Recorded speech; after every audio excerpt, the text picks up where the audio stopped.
हरे कृष्णा सभी को। आशा करती हूँ आप सभी बहुत अच्छे होंगे। आज हमारी कथा रक्षाबंधन के ऊपर है। रक्षाबंधन एक ऐसा त्योहार है जिसमें सभी भाई अपनी बहनों की रक्षा करने का वचन देते हैं। आज की हमारी कथा भाई के द्वारा अपनी बहन की रक्षा करने की ही है। यह प्रसंग श्री कृष्ण भगवान का है कि किस प्रकार उन्होंने द्रौपदी को अपनी बहन मानकर सदैव उसकी रक्षा की।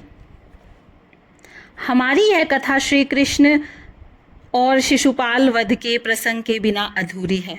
शिशुपाल भगवान कृष्ण की बुआ का पुत्र था और रिश्ते में कौरवों और पांडवों का भाई था। शिशुपाल के वध के प्रसंग से पहले उसके जन्म की कहानी हमें जाननी होगी। शिशुपाल वासुदेव की बहन और छेदी के राजा दमघोष का पुत्र था। इस तरह वह श्री कृष्ण का भाई लगता था। शिशुपाल का जन्म के समय वह बहुत विचित्र था। उसकी 3 आंख और 4 हाथ थे। शिशुपाल के इस रूप को देखकर उसके माता पिता चिंता में पड़ गए और उसे त्यागने का निर्णय किया। लेकिन तभी आकाशवाणी हुई कि आप इस बच्चे का त्याग ना करें। सही समय आने पर बच्चे के अतिरिक्त आंख और हाथ गायब हो जाएंगे, लेकिन जिसकी गोद में बैठने के बाद ऐसा होगा, यानी कि उसके अतिरिक्त जो आंखें थी और हाथ थे वो जो गायब होंगे, वही उसका काल बनेगा। आकाशवाणी के बाद माता पिता ने शिशुपाल का पालन पोषण आरंभ कर दिया। एक दिन श्री कृष्ण भगवान अपनी बुआ के घर आए हुए थे। वहां शिशुपाल को खेलता देख उनके मन में उसके प्रति स्नेह आ गया और उन्होंने उसे गोद में उठा लिया और उसे खिलाने लगे। गोद में उठाते ही शिशुपाल सामान्य हो गया। उसी के अतिरिक्त आंख और हाथ गायब हो गए। यह देख के शिशुपाल के माता पिता को आकाशवाणी याद आ गई और वे भयभीत हो गए। उसके पश्चात श्री कृष्ण भगवान से उनकी बुआ ने कहा कि आप इसका की रक्षा करें और इसका वध ना करना। तो श्री कृष्ण भगवान ने अपनी बुआ से कहा कि मैं होनी को तो नहीं टाल सकता, लेकिन हाँ, मैं आपको वचन देता हूँ कि मैं इसके 100 अपराधों को अवश्य क्षमा कर दूंगा।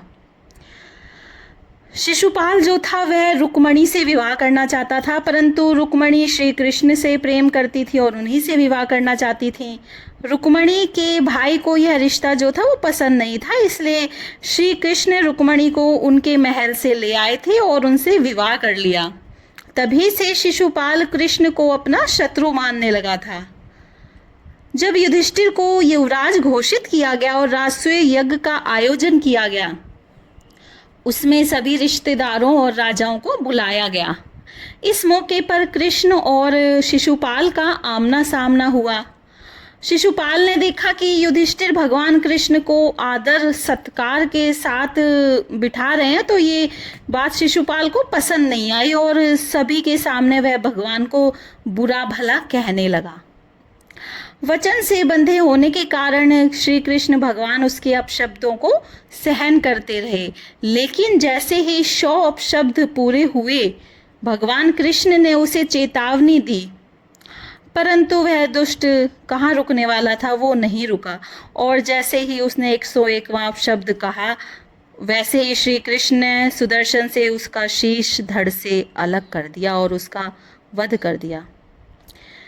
इस दौरान श्री कृष्ण की उंगली में सुदर्शन से चोट लग गई और उनकी उंगली से रक्त बहने लगा।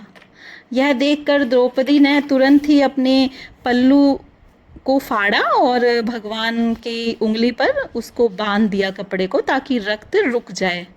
उसी क्षण से कृष्ण भगवान ने द्रौपदी को अपनी बहन मान लिया तथा जीवन भर उसकी रक्षा करने का वचन दिया।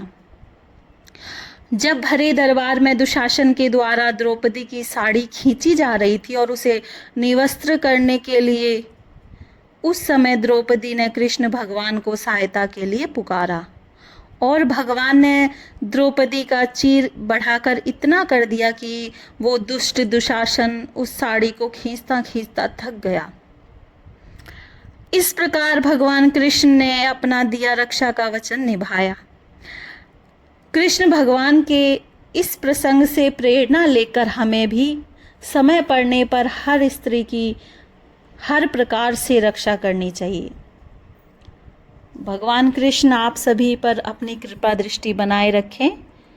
राधे राधे।